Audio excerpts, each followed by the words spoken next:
Olá, alunos do sexto ano.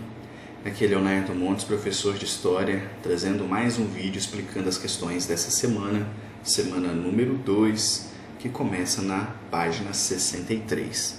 Nossa unidade temática é a invenção do mundo clássico e o contraponto com outras sociedades, e o nosso tema específico, a China e a Índia no mundo antigo. Olha que interessante, hoje nós vamos falar sobre dois grandes povos que ainda hoje são muito influentes, têm muita força econômica, têm muita força e representatividade no cenário global.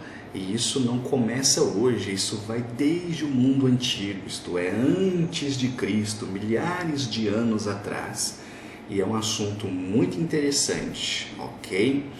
Bom, a apostila começa aqui com um texto, né? China e Índia, dois grandes países, dois antigos povos, então vocês devem ler, tem aqui algumas informações falando sobre os primeiros habitantes, olha só, de 7 a 5 mil anos antes de Cristo, isso é muito tempo atrás, né? E aqui, momento da curiosidade, né? Os soldados, as imagens que foram encontradas em 1974 na China, em tamanho real, tamanho de uma pessoa, né, feitas de terracota, representando exércitos. Olha quantas imagens, é muito interessante. E também quando se fala da China, não tem como não falar da muralha da China. Olha só, tá vendo aqui? A muralha da China, ela se estende por milhares de quilômetros e tinha como finalidade, né, proteger as fronteiras contra as invasões, proteger a Rota da Seda, que também nós vamos falar aqui nesse assunto que é muito interessante, ok? Então vamos lá para as atividades. A China é uma das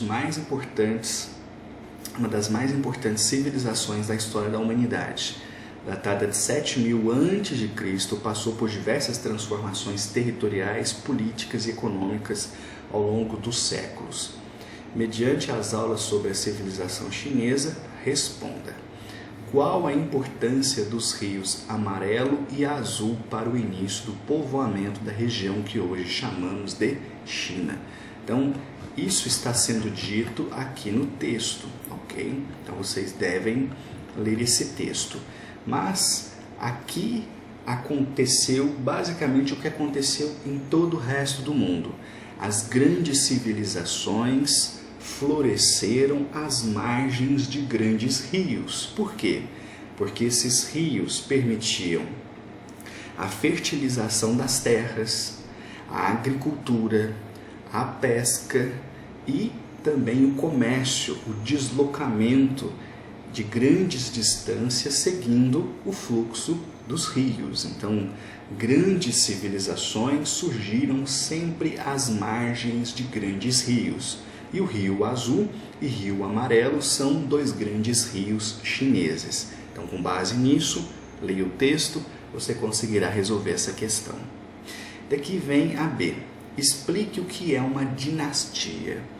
Isso está sendo dito aqui também no texto, então nem tem como eu explicar, senão eu já vou responder para vocês, mas é tranquilo, é fácil de entender.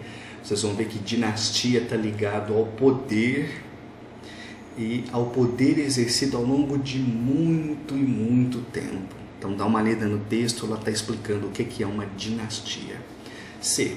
Qual a importância da dinastia Qin, que ela foi de 221 a.C. a 207 a.C. para o Império Chinês. Durante essa dinastia Qin, aconteceu alguma coisa na China. O texto também está explicando. Essa coisa é que define a importância dessa dinastia.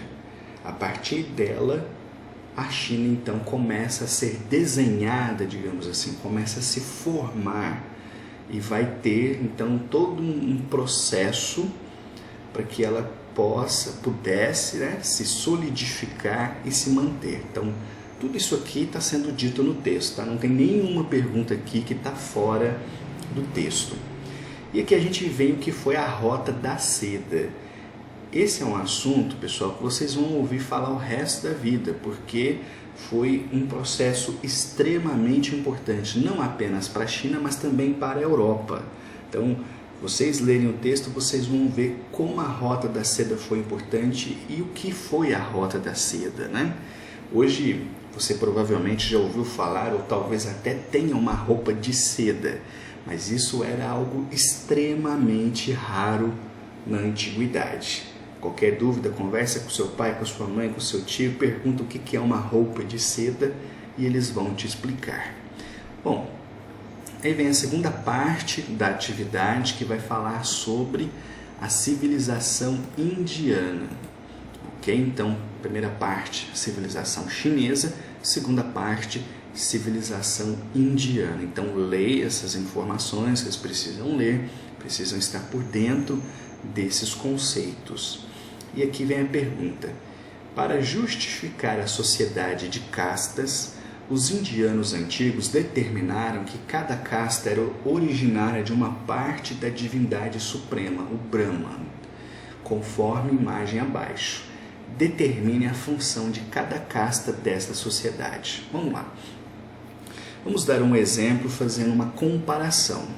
Aqui no Brasil, qualquer pessoa, em teoria, pode nascer pobre e se tornar milionária, correto? Se ela conseguir, sei lá, trabalhar numa grande empresa, desenvolver um negócio, desenvolver um produto, enfim, ela, com as suas capacidades, ela pode sair de uma situação de extrema pobreza e se tornar uma pessoa extremamente rica. Isto é possível, ou seja, em nossa sociedade, aqui no Brasil, é possível que haja mobilidade entre as classes sociais. Então, eu posso também o contrário. Eu posso ter nascido numa família extremamente rica e de repente acabar sem nada, correto? Então, me tornar uma pessoa pobre.